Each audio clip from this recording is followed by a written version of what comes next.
Hello guys and welcome back to my channel tech fetch and fun. मैं हूं शुभम और आज मैं आपको बताने वाला हूं ब्लॉक से रिलेटेड कुछ प्रॉब्लम्स को कैसे सॉल्व करें। ठीक है, पिछले लेक्चर्स में मैंने मोशन के लॉस बताए थे और ब्लॉक अगर रखा हुआ है तो उसका हमने बताया था नॉर्मल रिएक्शन और टेंशन के बारे में बात की। हमने टेंशन फोर्स और नॉर्मल रिएक्शन के बारे में बात कर लिया था।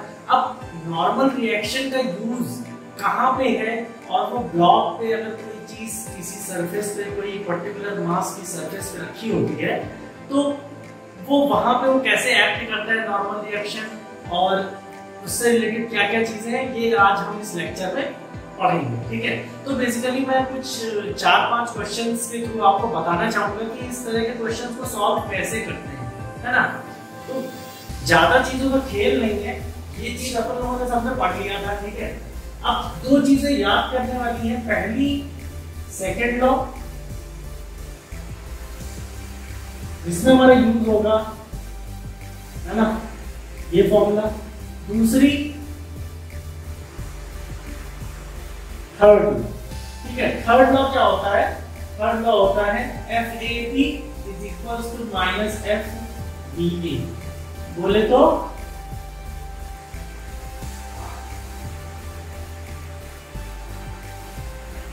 ठीक है, तो मेजरली हम बात करेंगे इन्हीं दोनों लॉस को यूज करके आप क्वेश्चंस जनरली सॉल्व करते हो। मैंने भी बता रखा था कि कैसे ये दोनों लॉ बहुत ज्यादा इंपॉर्टेंट है हमारे न्यूमेरिकल्स को सॉल्व करने के लिए। तो आगे बढ़ने से पहले मैं ये कहना चाहता हूँ कि जितने लोग मेरी वीडियो को पहली बार देख रहे हैं वो प्लीज मेरी पिछली वीडियो को जरूर देखें, क्योंकि पिछली वीडियो को आप देखेंगे तभी इस वीडियो को आप समझ पाएंगे। और पिछली वीडियो का लिंक आपको स्क्रीन पे आई सेक्शन पे मिल जाएगा और डिस्क्रिप्शन में भी मिल जाएगा। तो चलिए शुरू करते। तो पहला जो बेसिक सवाल है वो हमारा है, ये ब्लॉक रखा हुआ है, ठीक है, इसको हमने मास m मान लिया है और इस पे हमारा जो है फोर्स लग रहा है। ठीक है, एक ब्लॉक पे फोर्स हमारा लग रहा है, ठीक है, और ये ब्लॉक का मास जो है m है। अच्छा, इस तरीके के क्वेश्चंस में हमसे ये पूछ लेता है कि एक्सेलरेशन बताओ या, है ना, कई चीजें पूछ लेता है। लेकिन ऐसे क्वेश्चंस में आप मान के चलो कि जहां पे ब्लॉक और सरफेस का कांटेक्ट है वो क्या है, अभी के लिए फ्रिक्शन लेस है। अगर कोई भी फ्रिक्शन का कोएफिशिएंट ना दिया हो, है ना, स्टैटिक फ्रिक्शन या मैग्नेटिक फ्रिक्शन, वो आगे हम बात करेंगे, तो हम यहाँ पे मान लेते हैं फ्रिक्शन लेस है, यानी ये पूरा यहाँ पे फ्रिक्शन फोर्स जो है एक्ट नहीं करेगी। तो इसको करते कैसे हैं? जाहिर सी बात है, यहाँ पे दो फोर्स एक्ट करेंगे। पहला तो होगा mg। क्यों mg क्या होगा? Force because of gravitation, full gravity खींचेंगे।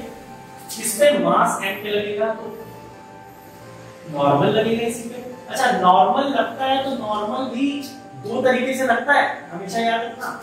नॉर्मल सरफेस लगा रहा है किस पे? मास पे, और मास भी सरफेस पे लगा रहा है। ठीक है, ये हमेशा याद रखना। ऐसा नहीं है कि नॉर्मल इक्वल होता है इसके, है ना, हमेशा फोर्स एग्जिस्ट करती है पेयर में, ये याद रखना। सबसे बढ़िया चीज बता रहा हूं, फोर्स एग्जिस्ट करती है पेयर में। तो फोर्स को मैंने आप याद करेंगे, पिछले लेक्चर में मैंने बताया था फोर्स हमेशा उसी टाइप का, है ना, एग्जिस्ट करेगा पेयर में। तो अगर ये नॉर्मल है तो ये नॉर्मल कौन लगा रहा है? सरफेस लगा रहा है किस पे? मास पे। ठीक है, तो यही सरफेस भी किस पे लगाएगा? सॉरी, मास भी किस पे लगाएगा? सरफेस पे लगाएगा। तो ये हम ऐसे कह देंगे। ठीक है, ये मास पे मैं बात कर रहा हूं। ठीक है, तो ये दो तरीके के नॉर्मल लग रहे हैं, लेकिन यहाँ पे बात हम किस पे कर रहे हैं? सिर्फ इसकी बात कर रहे हैं। ठीक है, तो पहली चीज तो जब ये अभी ये नीचे या ऊपर मूव नहीं कर रहा है तो सबसे पहली चीज क्या होती है? n बराबर mg। इक्वेशन 1 है, ठीक है, कोई दिक्कत नहीं है। लेकिन हमारा फोर्स किधर हो रहा है? हमारा फोर्स हो रहा है आगे की तरफ। फोर्स आगे की तरफ हो रहा है तो फोर्स इज इक्वल टू क्या होगा? मास इनटू एक्सेलरेशन। ठीक है, फोर्स हमारा किधर लग रहा है? इस तरफ लग रहा है, तो मोशन भी किस तरफ होगा? इधर होगा। एक्सेलरेशन किधर लगेगा? इधर लगेगा। ठीक है, तो हमारा जो बेसिक जो रिलेशन आएगा वो आएगा force equals to mass into acceleration आएगा। अब अगर बोल देते नॉर्मल निकालो तो आप नॉर्मल रिएक्शन तो होता है, सॉरी नॉर्मल रिएक्शन तो होता है, तो ऐसे निकल गया mg और फोर्स निकालने को बोला तो force is equal to ma। ठीक है, अब थोड़ा सा एक दूसरा क्वेश्चन करते हैं हम, तो आपको समझ में आ जाएगा कि ब्लॉक क्या है। बच्चों ये दूसरा क्वेश्चन है। दूसरे क्वेश्चन में आप देखिए कि यहाँ पे बात हो रही है कि फोर्स किधर लग रहा है, फोर्स इस तरफ लग रहा है, तो एक्सेलरेशन भी हमारा इधर ही होगा, इस डायरेक्शन में होगा। श्योर, ये सरफेस पे रखा है, सरफेस हम क्या मान रहे हैं, फ्रिक्शनलेस मान रहे हैं। तो इस तरह के क्वेश्चन में आपको पूछ सकते हैं कि एक्सेलरेशन निकालो, या फोर्स दिया रहता है एक्सेलरेशन निकालने को बोलता है, या नॉर्मल रिएक्शन भी बोल देता है निकालने के लिए। बट यहाँ पे जो कॉन्सेप्ट लगेगा वो क्या लगेगा, ध्यान से देखना। ठीक है, पहली चीज तो ये कौन सा फोर्स है, ये फोर्स है एक्सटर्नल फोर्स। ठीक है, ये एक्सटर्नल फोर्स है। अब यहाँ पे लेकिन ब्लॉक जो है दो है, तो सबसे पहली चीज हम यहाँ पे अभी बात कर लेते हैं FBD की, इसकी FBD की। FBD यानी फ्री बॉडी डायग्राम। ठीक है, free body diagram. Free body diagram बनाने का मतलब है कि अगर जैसे कोई भी क्वेश्चन आ जाए तो ऐसा नहीं है कि अगर हेलीकॉप्टर का क्वेश्चन आ जाए तो आप हेलीकॉप्टर बनाओ, नहीं, उसको आप एक पॉइंट या ब्लॉक में आप शो कर सकते हो। ठीक है, और पहली प्रॉपर्टीज की होती है कि जो भी फोर्सेस लग रहे हैं बॉडी पे, फोर्सेस ऑन बॉडी, उस पे डिस्कशन होगा, यानी उसके बारे में आप उस फ्री बॉडी डायग्राम में उसके बारे में बनाओगे। ठीक है, और कोई चीज नहीं बनाओगे। मेरी बात समझ में आ गई? तो फ्री बॉडी डायग्राम आपको समझना है कि फोर्सेस ऑन बॉडी, अगर कोई भी ऑब्जेक्ट है उस पे जो फोर्स लग रही है या जो फोर्स वहां से निकल रही है उसके बारे में ही सिर्फ हम बात करेंगे यहाँ। ठीक है, और आप इसको अब इसका फ्री बॉडी डायग्राम अगर हम बनाएं, ठीक है, तो कैसे होगा?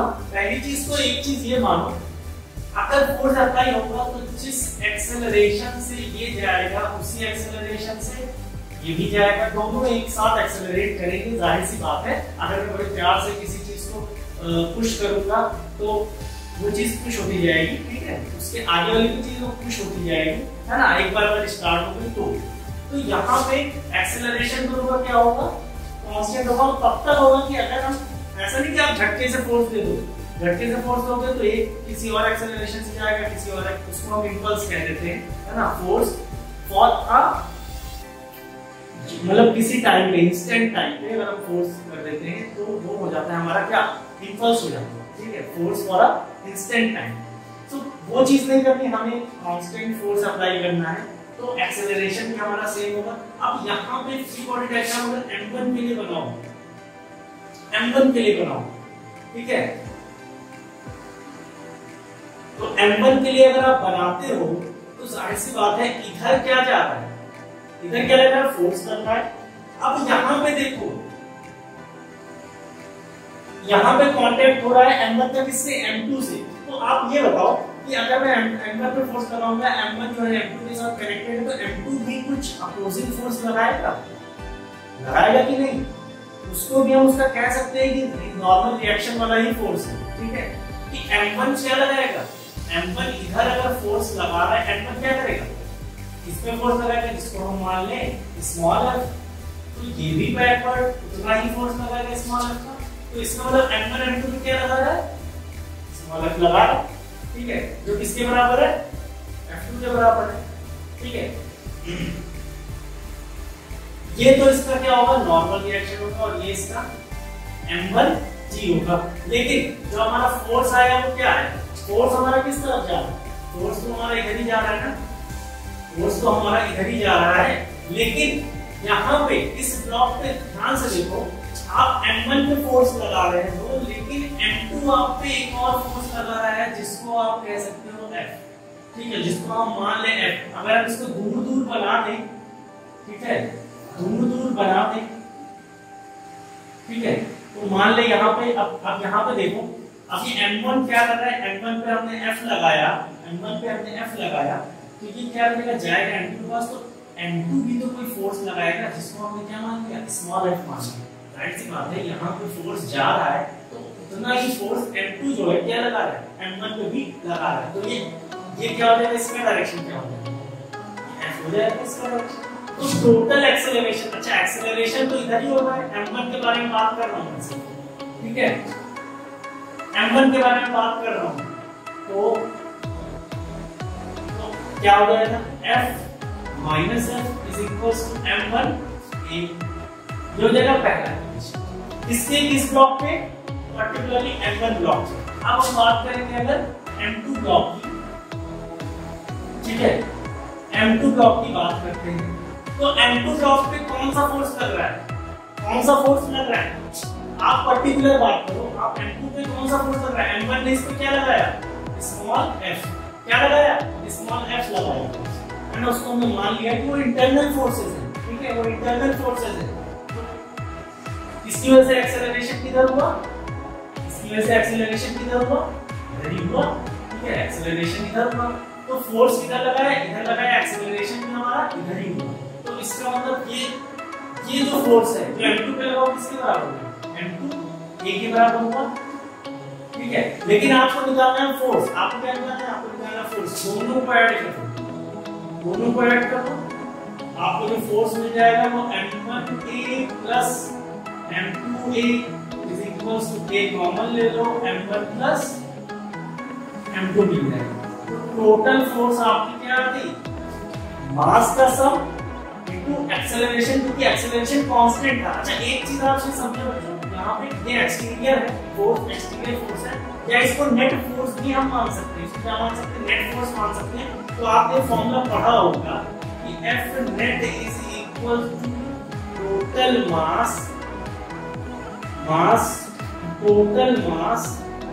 into acceleration। तो यहाँ पे वही चीज है कि अगर हम इसको एक सिस्टम समझ लें, एक सिस्टम मान लें, तो एक सिस्टम मानने का मतलब क्या होता है कि इंटरनल फोर्सेस क्या लग रही है उसको उससे कोई मतलब नहीं है। तो यहाँ पे क्या होगा? यहाँ पे क्या होगा? लेकिन टोटल फोर्स कौन सी अप्लाई होगी? टोटल फोर्स क्या है? F exterior. टोटल मास क्या है? M1 प्लस M2 है। एक्सेलरेशन क्या है? ये देखिए आपका ये रिलेशन आ गया यहाँ से। मतलब यहाँ पे हमने क्या किया था? हमने इंटरनल फोर्सेस की बात की थी। इंटरनल फोर्सेस किस पे लग रहे हैं? भाई जाहिर सी बात है, अगर मैं इसको उल्टा कर दूं, इसी फिगर को, आपको एक पॉइंट क्लियर हो गया ना? मैं इंटरनल फोर्स की बात एक बार फिर से करने जा रहा हूं, ठीक है। आप ध्यान से देखोगे, अगर मैं यही काम ऐसे कर दूं,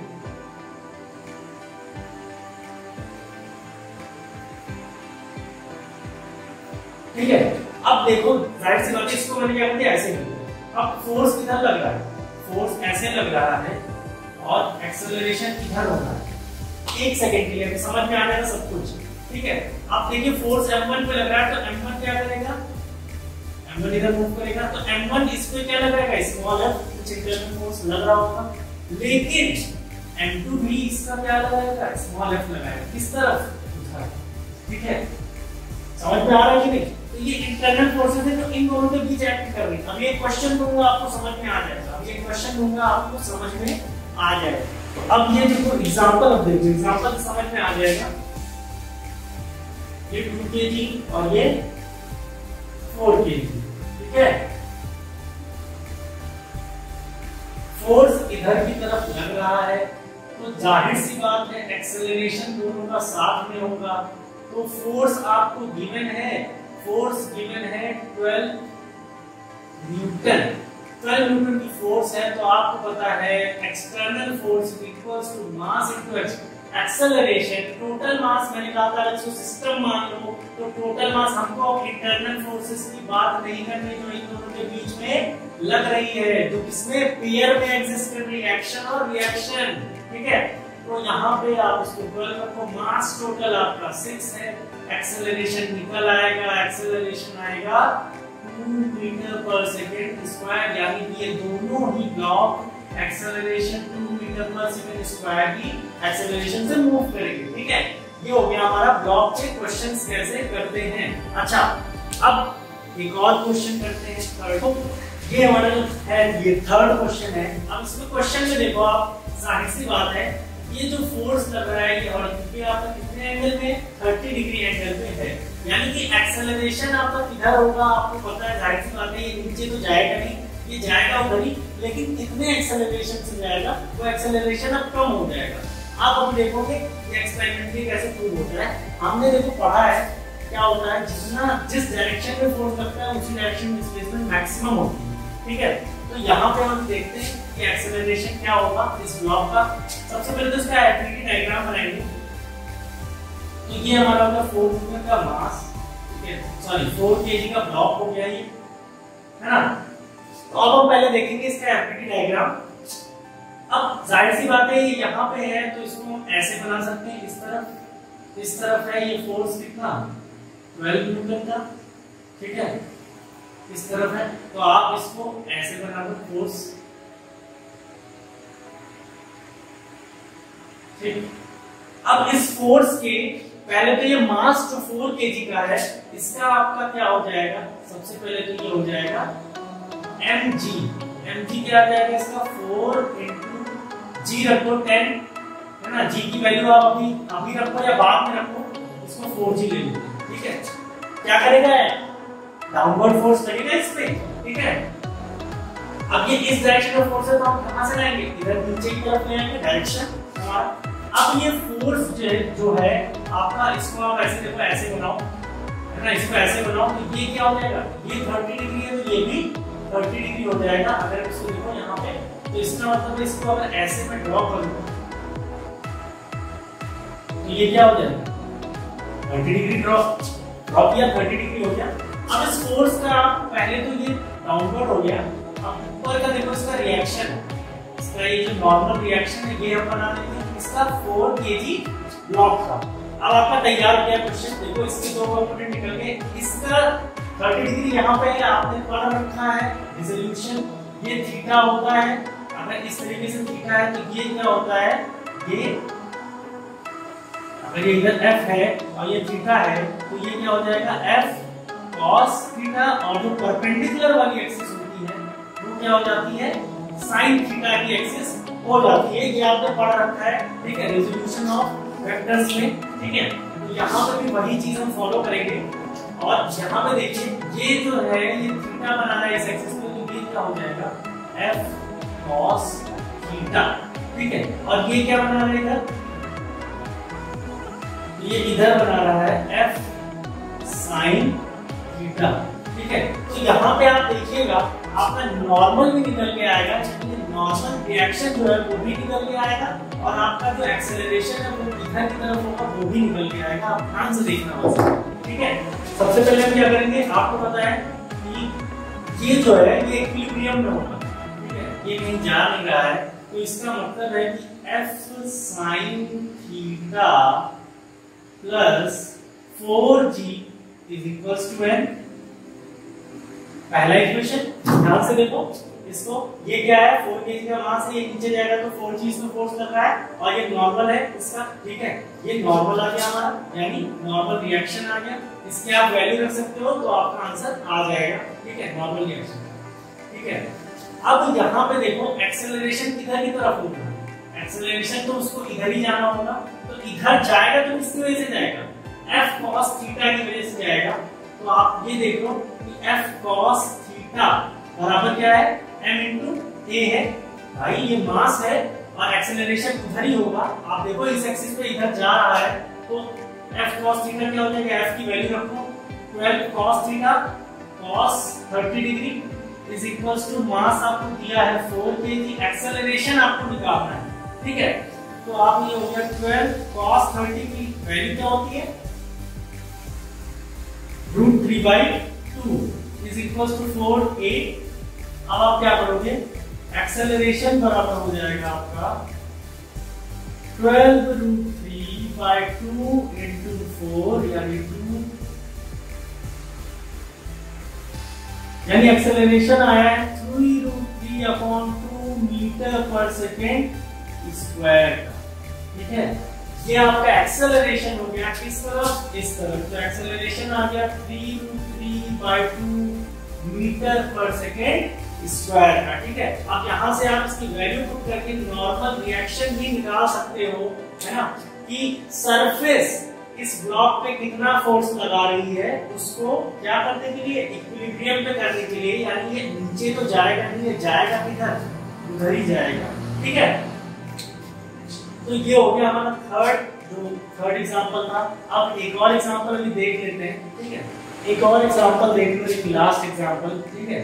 फिर वो आपको ज्यादा क्लियर हो जाएगा। हो सकता है मैं एक और लास्ट करवाऊं। अब ये फोर्थ वाला एग्जांपल देख लो।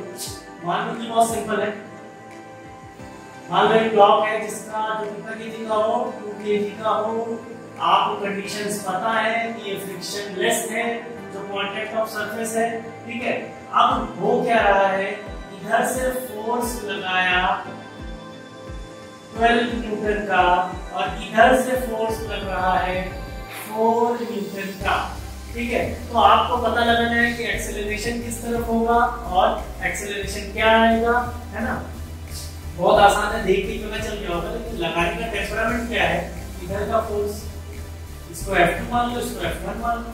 अब देखो यहाँ पे बात क्या है, जैसे हम FPD बनाए तो जाहिर सी बात है नीचे क्या हो जाएगा, 2G हो जाएगा, है ना। 2G नेटवर्क वाला नहीं, 5G चल रहा है, ऐसे तो 4G ही है। तो इसका ये नॉर्मल रिएक्शन किधर हो जाएगा, ऊपर की तरफ, है ना। 2 kg तो नीचे जाएगा तो gravity, acceleration due to gravity, ये हो जाएगा इसका डाउनवर्ड फोर्स। लेकिन ये नीचे जाएगा नहीं तो ये नॉर्मल रिएक्शन हो जाएगा इसका। अब ये जो फोर्स लग रहा है ये कितना है, 12 न्यूटन का, और ये जो फोर्स इधर से लग रहा है वो है 4 न्यूटन का। जाहिर सी बात है जब ये नॉर्मल रिएक्शन जो आपका आया है वो आएगा 2G, यानी 20। अगर आप G की वैल्यू चेंज रखोगे तो जो नॉर्मल रिएक्शन आएगा वो आएगा, नॉर्मल कितना आएगा फोर्स, 20 न्यूटन का आएगा, ठीक है। खैर उसकी बात बाद में करते हैं। अब एक्सेलरेशन देख रहे हैं तो जाहिर सी बात है, इधर देखिए आप, ये इधर जा रहा है F1 और इधर आ रहा है F2 और F1 ग्रेटर है तो F1 माइनस F2 हो गया, है ना। जो ग्रेटर है F1 ग्रेटर है, F1 माइनस F2 करेंगे तो आपका एक्सेलरेशन किधर होगा, मास क्या है 2 है और एक्सेलरेशन भी हो गया F1 का 12 minus 4 is equals to 2a।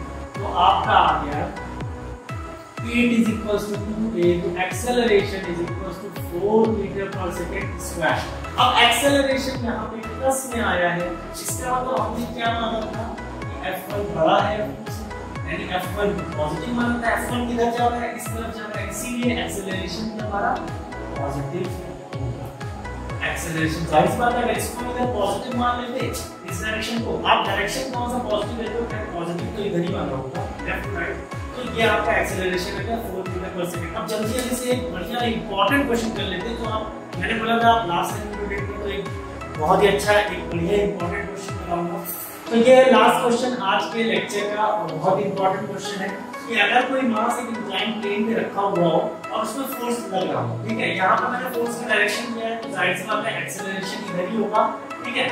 अब यहाँ पे ध्यान से देखो, हमें बस मतलब हमें चाहिए कंपोनेंट्स, हमें क्या चाहिए कंपोनेंट्स, और उससे पहले हमें चाहिए ब्लॉक पे जो एंगल है वो पता चल जाए। तो जाहिर सी बात है यहाँ पे ध्यान से देखो, ये 2 kg का ब्लॉक है, मैं इसमें लिख दे रहा हूँ यहाँ पे मास जो है कितना है 2 kg। अब यहाँ पे इधर ध्यान से देखो कि इस पे जो है सबसे पहले एक डाउनवर्ड फोर्स लगेगा जिसको हम लिख सकते हैं G। जाहिर सी बात है ग्रेविटी उसको खींच रही होगी, ठीक है। अब यहाँ पे एक और चीज देखो कि जो इसका नॉर्मल रिएक्शन होगा वो तो परपेंडिकुलर होगा इसके, मैंने बोला था। तो इसका नॉर्मल रिएक्शन किसी भी बॉडी का जो नॉर्मल रिएक्शन होता है वो कांटेक्ट सरफेस के कांटेक्ट पे परपेंडिकुलर होता है। आप यहाँ पे देखो, ये देखो ये परपेंडिकुलर, ठीक है। तो इसका मतलब इसका ये भी कोई कांटेक्ट, ये बैकवर्ड कुछ लगा रहा होगा, उसका भी एक कंपोनेंट होगा नॉर्मल रिएक्शन का एन का, ठीक है। यहाँ पे ध्यान से देखना। अब इधर देखो, अगर मैं इसको ऐसे बना दूं, डॉटेड लाइन शो करूं, ये 90 है, ठीक है, ये 30 है, तो ये कितना हो जाएगा, ये 90 माइनस 30 हो जाएगा, ठीक है। 90 माइनस 30 हो जाएगा। और अगर मैं इसको यहाँ पे ड्रॉ करूं तो ये पूरा 90 था, ये पूरा 90 था, ठीक है। तो ये क्या होगा, ये हो जाएगा हमारा, अगर मैं इसको ड्रॉ करूं ये क्या हो जाएगा 30 डिग्री आएगा कि नहीं। फिर सी बात है, आप फिर से एक बार देख लो, आप फिर से एक बार यहाँ पे समझ लो इस चीज को, ऐसे हो रही है, ठीक है ना। ये क्या है, ये हमारा 30 डिग्री था, तो ये हमारा क्या हो जाएगा 60 डिग्री होगा। लेकिन हमको तो ये एंगल चाहिए ना, और ये यहाँ पे देखो ये क्या है, ये 90 है, तो ये कितना होगा 30 होगा। वही चीज है यहाँ पे, ये हमको थीटा क्या मिल गया, 30 मिल गया। तो हमें यहाँ पे थीटा 30 मिल गया, तो ये 2g था, तो ये क्या हो जाएगा, आप कंपोनेंट इसका क्या, जिसके साथ थीटा होता है उसका कंपोनेंट क्या हो जाता है, 2g cos 30 डिग्री। ये इसका कंपोनेंट ये वाला हो गया। अब ध्यान से एक और चीज देखो, है ना, अब हमको चाहिए इधर वाले कंपोनेंट। ये हो गया 2g cos थीटा, तो ये इसका क्या हो जाएगा, ये इसका दूसरा कंपोनेंट हो जाएगा। भाई जाहिर सी बात है, ये क्या था, ये रिजल्टेंट मान लो अगर 2g को, तो ये इसका 2g cos थीटा हो गया। तो इधर क्या हो जाएगा, 2g sin थीटा हो जाएगा। अब अगर इसका मैं एफबीडी डायग्राम ड्रॉ करूं, तो एफबीडी डायग्राम कैसे बनेगा,